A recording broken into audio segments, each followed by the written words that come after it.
மலர்களை பற்றி பல முறை அடியேன் கூறியிருக்கின்றேன். முத்துரைகளை பற்றி பல முறை கூறியிருக்கின்றேன்.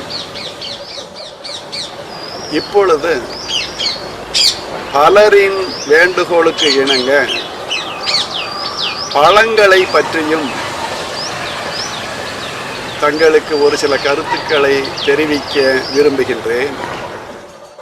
பொதுவாக இறை வழிபாட்டில் அனைவரும் வாழை பழத்தினை வைத்து வணங்குகின்றோம். ஏன் என்றால் தெய்வத்தினுடைய சக்தியை, அதாவது தெய்வீக சக்தியை இழுத்து வைத்து கொள்ளக்கூடிய தன்மை வாழை பழத்திற்கு உண்டு. அதே போல பலா பழத்திற்கு உண்டு. இது போலவே மாம்பழத்திற்கும் உண்டு. இறை வழிபாட்டில் வாழை பழத்தை அதிக அளவில் பயன்படுத்துவது நம்முடைய முன்னோர்களுடைய பழக்கமாக இருந்திருக்கிறது. ஏன் எதற்கு என்று தெரியாமலே நாமும் வாழை பழத்தினை இறைவனுக்காக படைப்பு பொருளாக படைத்து வணங்குகின்றோம். வாழை பழத்திற்கு தெய்வங்களினுடைய, நாம் வணங்குகின்ற தெய்வத்தினுடைய சக்தி எந்த சக்தியாக இருந்தாலும் அந்த தெய்வத்தினுடைய அருளனை பெற்று பல மடங்காக தருகின்ற சக்தி வாழை பழத்திற்கு உண்டு. இதே போல மாம்பழத்திற்கும் உண்டு. அதுபோலவே பலா பழத்திற்கும் உண்டு. மாம்பழம் என்பது ஒரு குறிப்பிட்ட காலத்தில் மட்டுமே விளையும் என்பதாலும், பலாப்பழம் என்பது ஒரு குறிப்பிட்ட காலத்தில் மட்டும்தான் கிடைக்கும் என்பதாலும் பொதுவாக வாழை பழத்தினை மட்டும் நாம் பயன்படுத்தி வருகின்றோம். இதே வாழைப்பழத்தினை ஒரு அகல் விளக்கு ஏற்றி வைப்பு சுமார் 40 முறைகள் மின்னும் பின்னுமாக கைகளை அசைத்து வாழைப்பழத்தை வைத்து கொண்டிருந்தால் அந்த ஒளியினுடைய சக்தி முழுமையாக வாழைப்பழத்திற்கு கிடைத்து விடும். ஜாதி மதங்கள் இவைகளுக்கெல்லாம் அப்பாற்பட்டுத்தான் இந்த வாழைப்பழம் சக்தியை நமக்கு கொடுக்கிறது. முன்பு எல்லாம் என்ன வேண்டும் என்று அந்த விளக்குக்கு முன்னால் வாய் விட்டு சொல்லி 40 முறை கையில் வைத்திருக்கின்ற வாழைப்பழத்தினை விளக்கினை பார்த்து ஓங்கி அசைத்து அந்த எண்ணங்களுடைய சக்தியை வாழைப்பழத்திற்கு தருவார்கள். அந்த பழத்தினை சாப்பிடும்படி செய்தால் என்ன நினைத்து அந்த பழம் கொடுத்தோமோ அந்த சக்தி அதற்கு இருக்கும்.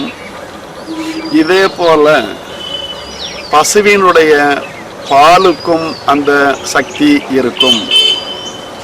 எனவேதான் மணமக்கள் நீடூழி வாழ வேண்டும் என்றும் நன்மக்களை பெற வேண்டும் என்றும் புது மணமக்களுக்கு பாலும் பழமும் தரும் பழக்கம் இருந்து இருக்கிறது.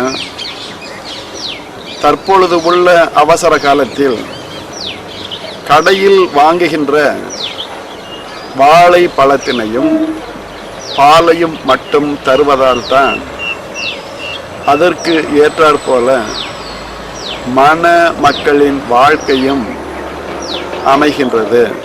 வாழைப்பழத்திற்கு அதிக அளவில் சக்தி இருப்பது போல மாம்பழத்திற்கும் அபரிமிதமான சக்தி இருக்கிறது. மாம்பழத்தினை சுமார் 40 முறை கைகளில் வைத்துக்கொண்டு சூரியனை நோக்கி தோள்பட்டை அளவு அதிக அளவில் அசைத்து வந்தால் நம் கோரிக்கைகளை கூறி அசைத்ததின் காரணமாக நினைத்தவைகள் எல்லாம் நடக்கும். அந்த பழத்தினை யார் எதற்காக பயன்படுத்துகிறார்களோ அவர்கள் மட்டும்தான் அந்த பழத்தினை சாப்பிட வேண்டும். ஆதி மனிதன் ஒருவருக்கு ஒருவர் தகவலை பரிமாறுவதற்கு மொழி தோன்றுவதற்கு முன்னாலேயே புருவங்களுக்கு மத்தியில் இருக்கின்ற பகுதியின் மூலம் இவர்கள் எண்ணுவது எல்லாம் எதிரில் இருப்பவர்களுக்கு செல்ல வேண்டும் என எண்ணி அந்த கருத்தினை எண்ணினார். எதிரில் இருக்கின்றவர்கள் தங்களது புருவங்களுக்கு மையத்தில் இருக்கின்ற ஒரு சிறு பாதாம் பருப்பு போன்று இருக்கின்ற பகுதி மூலம் அதே கருத்தினை பெற்றுக்கொள்வார்கள். அதே பகுதி மூலம் எதிரில் இருப்பவர் தம்முடைய கருத்துக்களை தெரிவிக்கும் பொழுது மற்றவர் அந்த தகவலை பெறுவார்கள். இது தற்காலத்தில் உள்ளது போல ஒரு இடத்தில் இருந்து தகவலை ஆண்டனா என்று சொல்லக்கூடிய கருவி மூலம் ஒலி பரப்புகிறார்கள். மறுமுனையில் ஆண்டனா என்ற அதே கருவியின் மூலம் அந்த தகவலை பெற்றுக்கொண்டு இவர்கள் அந்த கருத்தினை உணர்ந்து கொள்கிறார்கள். நெற்றியின் நடுவில் இருக்கின்ற பகுதி மூலம் செயல் இழந்து கிடைக்கின்ற நெற்றி பகுதியினை சிறிது தூசி தட்டிவிட்டாலே மீண்டும் செயல்பட தொடங்கும். எனவே முழுமையாக ஒருவருடைய கருத்துக்களை எதிரில் இருப்பவர்களுக்கு இன்றளவும் திணித்து விடலாம். எனவேதான் இடைப்பட்ட காலங்களில் புருவ மத்தியில் பொட்டு வைப்பது, விபூதி பூசுவது மற்றும் கோபி அணிந்து கொள்வது இவைகள் எல்லாம் தோன்றின என்பது பலருக்கு தெரிவதற்கு வாய்ப்பு இல்லை. ஆதி சிவன் என்பவர் நெற்றியில் கண் இருந்தது என்பதின் உள் நோக்கமும் இதுதான். ஆண்டவன் ஆகிய ஆதி சிவனுக்கு மட்டும் இந்த கண் இருக்கவில்லை, அனைவருக்கும் இருந்தது, சக்திக்கும் இருந்தது. இவர்களுக்கு பிறந்த குழந்தையாக கருதப்படுகின்ற முருகருக்கும் உண்டு. தமிழ் கடவுள் முருகருக்கு 6 திசைகளிலும் நடக்கின்ற ஒவ்வொரு செயலையும் அறிந்து கொள்ளுகின்ற கண் இருந்ததால் அவருக்கு முகங்களே 6 இருந்தது என்று பிற்காலத்தில் சொல்லப்பட்டது. யானை முகம் கொண்ட கர்நாடகத்தில் இருந்து தோன்றிய விநாயகர் வணக்கத்தில் உள்ள விநாயகர்களுக்கும் நெற்றிக்கண் இருந்தது. இவைகள் அனைத்தும் ஒரு ஆளுக்கு மறு ஆள் தங்கள் கருத்துக்களை தெரிவதற்கு முழுமையாக பயன்பட்டு வந்து இருக்கிறது. பிற்காலத்தில் அந்த கண்களையெல்லாம் இவர்கள் மொழி என்ற ஒன்று தோன்றிய பின்பு கண்களை பயன்படுத்தவில்லை என்பதால் மொழி என்பது தோன்றியது. மொழி தோன்றுவதற்கு முன்னாலும் நெற்றி புருவமத்தி கண்களை பயன்படுத்துவதற்கு பின்னாலும் இடைப்பட்ட பகுதியில் ஒருவர் உடைய கருத்தினை மற்றவர்களுக்கு தெரிவிப்பதற்காக சைகை என்ற ஒரு வகையான பழக்கம் இருந்து உள்ளது. அதனை பயன்படுத்தி இருக்கிறார்கள். இந்த சைகை என்பது ஒருவருக்கு ஒருவர் அதிக அளவில் ஏற்புடைய கருத்துக்களாக இருந்திருக்கிறது. ஒரே சைகையை ஒவ்வொரு பகுதியில் குடியேறிய மக்களும் கண்டிப்பாக அவர்களை பயன்படுத்த வேண்டும் என்ற வழக்கம் இல்லை. ஆனால் பொதுவாக அனைத்து வகை மக்களும் இதே சைகைகளை பயன்படுத்தி வந்து இருக்கிறார்கள். சைகை என்பது பிற்காலத்தில் முத்திரைகள் என்று வந்தது. இந்த முத்திரைகள் என்பது பழக்கத்தில் இருந்து தெய்வீக வழிபாட்டிற்கு மட்டும்தான் என்று பிரிக்கப்பட்டது. பிற்பகுதிகளில் பரதநாட்டியம் என்று சொல்லக்கூடிய ஆடல் கலைக்கு மட்டும் இந்த முத்திரை பயன்படுத்தி இருக்கிறார்கள். இன்று முத்திரை என்று சொன்னாலே பரதநாட்டிய கலைக்கு உண்டான முத்திரைகள் மட்டும்தான் பலருக்கும் தெரிகிறது. இடம் பெயர்ந்த மக்கள் அந்த அந்த இடங்களுக்கு ஏற்றபடியும் தட்ப வெட்ப சூழ்நிலைகளுக்கு ஏற்றபடியும் அவர்கள் மொழிகள் மாறி இருந்தாலும் அடியேன் கூறிய சைகை என்ற முத்திரை மட்டும் ஒன்று போல் இருந்தது என்று கூறலாம். குறிப்பாக தாகமாக இருக்கிறது என்பது தமிழ் பேசுகின்ற நாட்டில் தண்ணீர் தாகம் என்பார்கள். இந்த மொழி தோன்றுவதற்கு முன்னால் கைகளை வைத்து வாய் அருகில் வைத்து இது போல் காமித்தால் தாகமாக இருக்கிறது என்று அர்த்தம். இதே முத்திரையை உச்சந்தலைக்கு மேலே காமித்து தலையில் வைத்தால் இது நான் குளிக்க செல்லுகின்றேன், எனவே எனக்கு அதற்கு உரிய நீரினை தாருங்கள் என்று அர்த்தம். இதே கட்டை விரலை மின்னால் நீட்டி இதுபோல் காமித்தால் வெற்றியுடன் சென்று வருக அல்லது நான் வெற்றி பெற்று விட்டேன் என்று அர்த்தம்.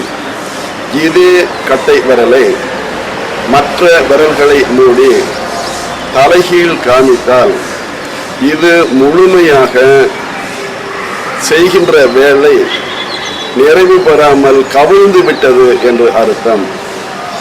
இந்த 4 விரலையும் மடக்கி ஒரு விரலை மட்டும் காட்டி இடங்களுக்கு தகுந்தார் போல் இது ஒன்று மட்டுமே இதுபோல் வித்தியாசமாக இருக்கும் பொழுது தெய்வங்களுக்கு என்று காட்டக்கூடிய முத்திரை என்று சொல்லக்கூடிய ஒவ்வொரு வகை முத்திரையும் வெவ்வேறு பலன்களை தரும். எனவேதான் முத்திரை வழிபாடு என்பது சிறிது சிறிதாக மறைந்து விட்டது என்பது அடியேனுடைய கருத்தாகும்.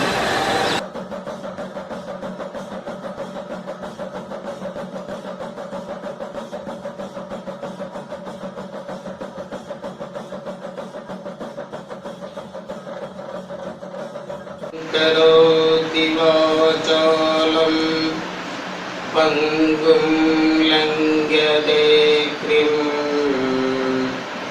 यत्कृपातमगं वन्दे परमानन्दमाधवम्.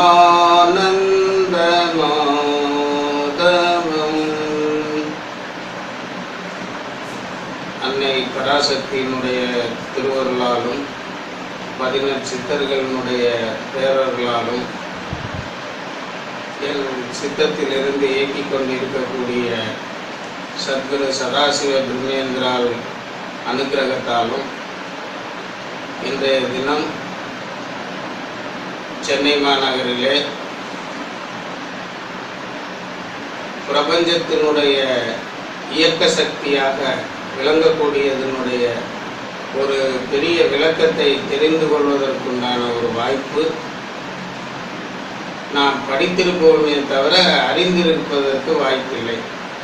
அப்படிப்பட்ட ஒரு அரிய வாய்ப்பை இங்கு இருக்கக்கூடிய பெரும் மதிப்பிற்கும் மரியாதைக்கும் உரிய ஐயா அவர்கள் இந்த இடத்திலே சாதாரண ஒரு மனிதராக இருந்து நாம் இந்த உலகத்தில் உள்ள எல்லா விஷயங்களையும் உணர்வுபூர்வமாக அறிந்து கொள்வதற்கு நமக்கு ஒரு வழிகாட்டியாக இருந்திருக்கிறார். தொட்டு காட்டாத வித்தையும் சுட்டு போட்டாலும் வராது. அந்த தொட்டு காட்டாத வித்தை சுட்டு போட்டாலும் வராதுங்கிறத நாம் ஏட்டில் படிச்சிருக்கிறோமே தவிர நம்ம அனுபவத்தில் இன்னும் நிறைய பேர் தெரிஞ்சுக்கல. அதில் இன்றைய தினம் நான்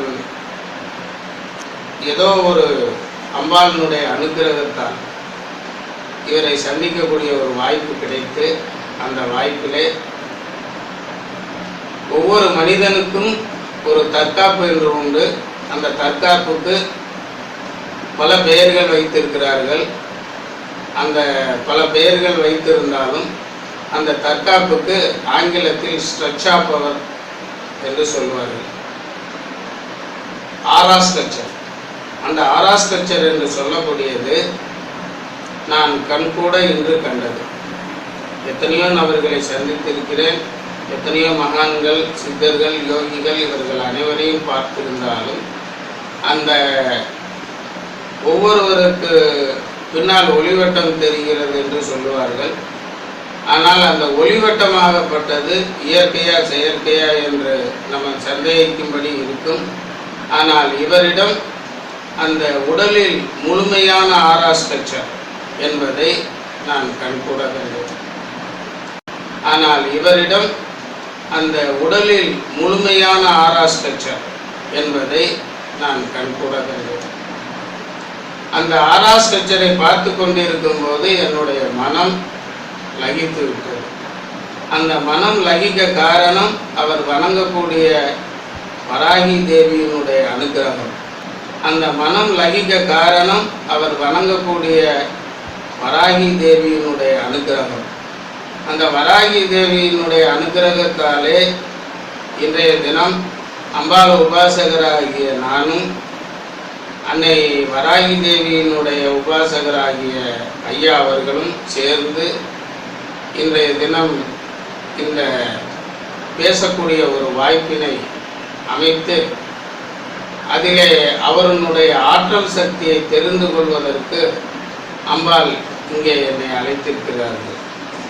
அதிலே அவருடைய ஆற்றல் சக்தியை தெரிந்து கொள்வதற்கு அம்பாள் இங்கே என்னை அழைத்திருக்கிறார்கள். இதில் ஒரு பெரிய வேடிக்கையான விஷயம் என்னன்னு கேட்டால், உலகத்தில் நாம் நமக்கு இறைவன் கொடுத்திருக்கக்கூடிய உணர்வற்ற ஒன்று உணர்வை தூண்டுகிறது என்று கூறுகிறோம்.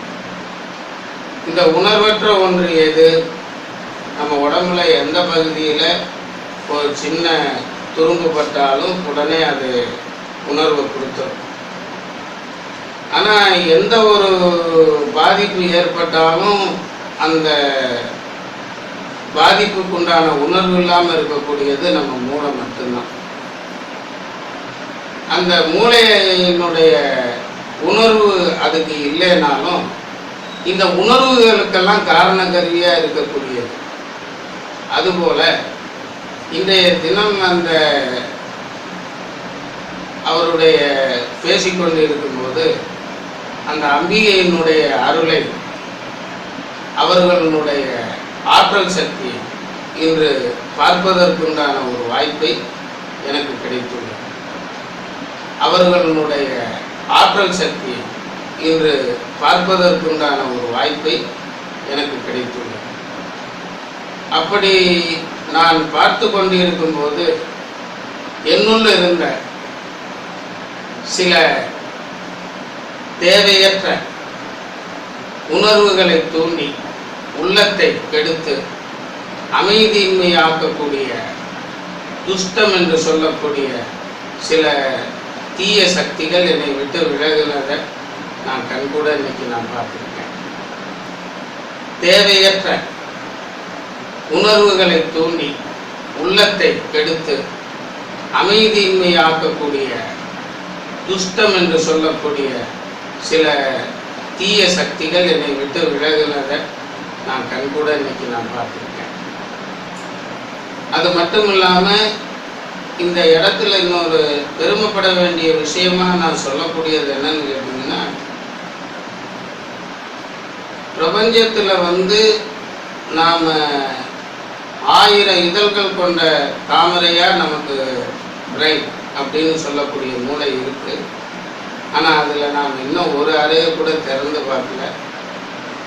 ஆனால் அதே சமயத்தில் ஐயா அவர்களுடைய இதில் 600 ஆண்டுக்கு முன்னாடி என்னுடைய குடும்பத்தில் ஏற்பட்ட ஒரு சம்பவத்தை குறிப்பிட்டு இந்த சம்பவத்தினால் தொடரக்கூடிய சில நிகழ்வுகளையும் கூறி அந்த நிகழ்வுகளுக்கெல்லாம் காரணம் இதுதான்னு சொல்லி அதை நிறைவுபடுத்துறதுக்கு உண்டான வழியவும் ஐயா சொன்னாங்க. அடுத்தபடியாக நாம் சிந்திக்க வேண்டிய விஷயம் இன்னொன்று என்னன்னு கேட்டிங்கன்னா, வழிகாட்டுறதுங்கிறது சுலபம், சொற்பொழிவாற்றுறதுங்கிறது சுலபம். ஆனால் இது எல்லாமே செவி வழி செய்தியாக தான் போய்கிட்டு இருக்கே தவிர அனுபவத்துக்கு வரல. அப்படியே அனுபவத்துக்கு வந்தாலும் அதை 5 நிமிஷமோ 10 நிமிஷமோ தான் நிற்கும். ஆனால் இப்போ இவர் செய்யக்கூடிய இந்த தீட்சை என்று சொல்லக்கூடிய சில நிகழ்வுகள் இந்த சரீரம் இந்த ஆன்மாவோடு எவ்வளவு காலங்கள் இருக்கிறதோ அவ்வளவு காலங்களுக்கு இது நிலைத்து நிற்கும். அதே போல அம்பிகையினுடைய அருளாசி என்பது நாம் தேடி சென்று கேட்டாலும் கிடைக்காத ஒரு விஷயம். இங்கு வராகி என்று சொல்லக்கூடிய அம்பிகையானவள் தன்னுடைய முழு உருவமாக இங்கு இருக்கக்கூடிய ஐயா அவர்களை தன்னுடைய பிரதிபலிப்பாக வைத்து அவரை மனிதராக நாம் நினைத்தாலும் அது வராகியினுடைய அவதாரம். அவர் பிரதிபலிப்பாக வைத்து அவரை மனிதராக நாம் நினைத்தாலும் அது வராகியினுடைய அவதாரம். அவர் அந்த வராகியினுடைய அவதாரமாக இருக்கக்கூடிய ஐயா அவர்களுடைய ஒவ்வொரு செயலுக்கு பின்னாலும் நிறைய ஆற்றல் சக்திகள் நிறைந்திருக்கிறது. இந்த காலகட்டத்திலே தர்மம் குறைந்து அதர்மம் நிறைந்து அழிய வேண்டிய காலம். அந்த அழிவு காலத்திலும் ஒரு வசந்த காலம் இருக்கிறது என்று சொன்னால் அந்த வசந்த காலத்திற்குண்டான அறிகுறியாக இங்கு நமக்கு ஐயா கிடைத்துள்ளார்கள். அவருடைய செயல்திறனை நாம் பின்பற்றி அவருடைய வழிமுறைகளை பின்பற்றி நாம் இதை செயல்படுத்துவோமேயானால் நாம் இறைநிலை அடைகிறோமோ இல்லையோ மனிதனாக வாழ முடியும். மனிதனாக வாழ்வதே ஒரு பெரிய காலகட்டம். அந்த மனிதனாக வாழ்வதற்குண்டான எல்லா விதமான ஒரு பாக்கியங்களையும் சகல செல்வங்களையும் பெற்று அந்த சகல செல்வங்களோடு நிறைவான வாழ்க்கையை மனநிறைவோடு வாழ்வதற்கு இங்கு நமக்கு அம்பிகையினுடைய அருளால் ஒரு வாய்ப்பை நமக்கு அம்பிகை அருளி இருக்கிறார்கள். அந்த வகையிலே அவர்களுடைய நிகழ்ச்சிகளையும் அவர்களுடைய கட்டுரைகளையும் அவர்களுடைய சொற்பொழிவையும் நாம் கேட்டு அன்னை பராசக்தியினுடைய திருவருளை பெற்று இது நாம் சாதாரண மனிதர்களாக நினைக்காமல் நமக்கு கிடைத்த ஒரு பெரிய பொக்கிஷமாக, ஏனென்று சொன்னால் நாம் தேடுகின்ற எல்லாமே இந்த இடத்தில் நிறைந்திருக்கிறது. அப்படி நிறைந்திருக்கக்கூடிய ஒரு விஷயத்தில் நாம் மெய்மறந்து விட்டுவிடக்கூடாது. மெய் மறக்காமல் அந்த இறைவனை கேட்க தவறுவது போல் தவறாமல் எல்லா விஷயங்களையும் கேட்டு அறிந்து அவருடைய அருளாசியோடு செயல்பெற எல்லாம் வல்ல அன்னை ஸ்ரீ ராஜராஜேஸ்வரியினுடைய திருவருளும். அந்த வகையில் அந்த திருமூலர் திருமந்திரத்தில் இருக்கக்கூடிய ஒரே ஒரு வாசகத்தை சொல்றேன். குருடினை நீக்கா குருவினை கொள்வார், குருடினை நீக்கிடும் குருவினை கொள்ளார், குருடும் குருடும் குருடாட்டம் ஆடியே குருடும் குருடும் குளிவிடுமாறு. அந்த மாதிரி அந்த திருமூலனுடைய திருமந்திரத்தில் இருக்கக்கூடிய ஒவ்வொரு பாடல்களினுடைய பொருள்களையும் நாம் என்னைக்கு உணர்கின்றோமோ அதுவே மந்திரம். அந்த திருமூலனுடைய திருமந்திரத்தை என்றைக்கு நாம் முழுமையாக உணர்கின்றோமோ அதுவே இறையாற்றல். திருமூலர் திருமந்திரத்தை என்றைக்கு உணர்கின்றோமோ அதுவே இயல்பான வாழ்க்கை. அதனால அந்த திருமூலர் பரம்பரைன்னு சொன்னதுனால தான் சாமிஜியின் மேல முதல் பற்று. ரெண்டாவது, வராகியினுடைய இதை நாமெல்லாம் பலவாரா சிந்திச்சுக்கிட்டு இருக்கிறோம். என்ன சொல்ல போனா காளியை என்னமோ ஒரு பயங்கர தேவதையாகவும் அவள் வாயில ரத்தத்தை வச்சுக்கிட்டு இருக்கிறதாகவும் முட்டாள்தனமா பேசிக்கிட்டு இருக்கான். கிடையாது. இப்ப வந்தது அதுதானே. அவர்களுடைய ஆத்மாவானது கொலைபாதகம் அல்ல, அவளுடைய ஆத்மாவானது கொலைபாதகம் அல்ல, தவறான கருத்து. நம்ம கிட்ட இருக்கக்கூடிய மத மாச்சரிய ஆணவ அகம்பாவம்னு சொல்லக்கூடியதை அழிக்கக்கூடியவளாக அவள் இருக்கிறாளே தவிர அவளை மாதிரி ஒரு அன்பு நிறைஞ்சவ இந்த உலகத்துல கிடையாது. ஆனா நாம என்ன நினைச்சுக்கிட்டு இருக்கோம்? காளி, துர்கா, வராகி, சண்டி, சாமுண்டி, மகாதூதி, சிவதூதின்னு சொல்லக்கூடிய இந்த நிலைகளில் உள்ள தெய்வங்கள் எல்லாமே கொடூரமானது, அதை வழிபடக்கூடாது, அதை வழிபட்டால் ஆக்ரோஷமாக இருக்குங்கிறதெல்லாம் பொய். அதை வழிபடும் போது உலக வாழ்க்கையில் நாம் அல்ப சுகத்தை அடைய முடியாது. அதுதான் உண்மை. அதனால நமக்கு அது எதிர்மறையாக நாம் அதுக்கு நடக்கிறதுனால நமக்கு அது எதிர்மறையாக தெரியும், வேற ஒன்றுமே. ஆனால் அந்த அம்பாலை நாம் உணர்ந்து வழிபட்டோம்னா அவ்வளோ மாதிரி இந்த உலகத்தில் ஞானத்தையும் மோட்சத்தையும் கொடுக்கக்கூடிய ஆள் கிடையாது. சரி, மோட்சம் யாருக்கு? உயிருக்கா உடம்புக்கா? உயிர் இறைவனுடைய சொத்து, அதுக்கு எதுக்கு மோட்சம்? அது யாருக்கு வேணும் அந்த மோட்சம்? செத்த தூக்கி உடம்பு தூக்கி எறிஞ்சிட்டு இந்த உயிர் போயிடுது, அப்புறத்துக்கு மோட்சம் வேண்டி கிடக்கு. ஆனால் இந்த உடம்புல இருக்கும்போது அது அடையக்கூடிய பலனுக்கு பேர் தான் மோட்சம். அந்த மோட்சத்தை நாம் கிடைக்கணும்னு சொன்னால் அந்த அம்பாளனுடைய அனுகிரகம் நமக்கு பரிபூர்ணமாக கிடைக்கும். அந்த வகையில் இன்னைக்கு இந்த இடத்துல ஸ்ரீவித்யா உபாசகர்களாக நாம் எல்லாரும் இருந்து ஸ்பீச் காலையில் பேசினேன் இல்லைங்களா, அது பேசும் பொழுது உண்மையிலேயே அது நான் பேசல, அதான் ஐயா சொல்ல வந்தாங்க. அதுக்கு அடுத்து தகர்ந்து வேற விட்டு ஐயா போயிட்டாங்க. இன்னைக்கு நீங்கள் உணர்ந்தேன்னு சொன்னீங்க, நினைவுங்க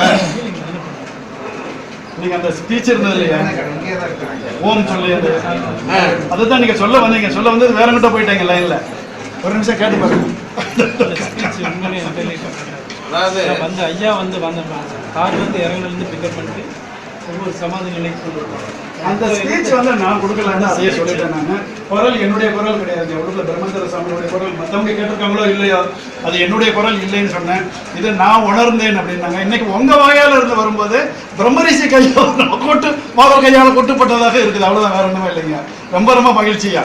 இன்னொரு விஷயம், அதாவது எந்த ஒரு சமாச்சாரத்தையும் இப்போ தம்பி மாரி இருக்கிறவங்களோ, சாமி மாரி இருக்கிறவங்களோ, மகாதிபதி மாரி இருக்கிறவங்களோ நாம் சொன்னால் நம்ப மாட்டேங்கிறீங்க. நாசா விஞ்ஞான கழகத்திலையும் அமெரிக்காக்காரனும் ரஷ்யாக்காரனும் எழுதுனா தான் இந்த உலகம் அதை ஏற்றுக்குது.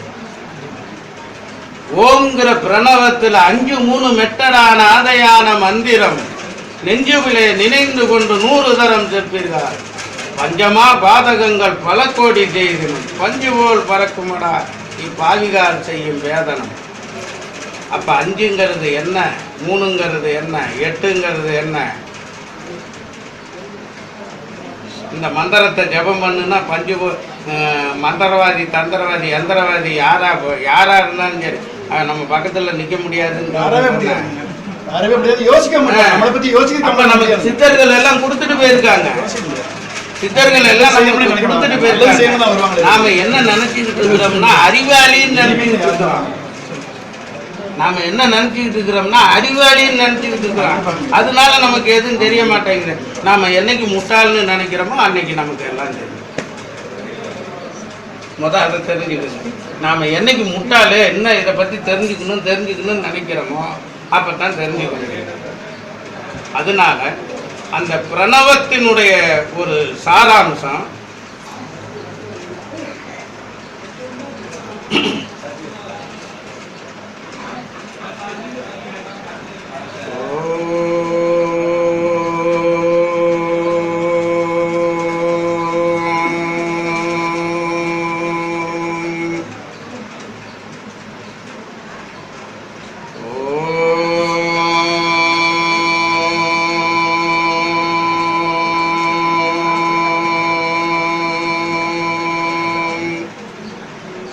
இதனுடைய வைப்ரேஷன் என்னன்னு கேட்டிங்கன்னா நம்ம உடம்புல இருக்கக்கூடிய நாடி நரம்புகளில் இந்த வைப்ரேஷன் போய் இறையாற்றல் சக்தின்னு சொல்லக்கூடிய நமக்குண்டான சக்தியை உருவாக்கி உள்ளவங்க சாமி மாரி உள்ளவங்க கிட்ட போய் நாம் அவங்க கூடவே இருந்து அவங்களுக்கு பணிவிடை செஞ்சு அவர் கொட்டுறது தட்டுறது சிரிக்கிறது அடிக்கிறது எல்லாத்தையும் பார்த்து வந்தோம்னா நாம் அவர்களை போல ஒரு ஆன்மீக ஞானியாக வேணாம், ஆன்மீகவாதியாகலாம்.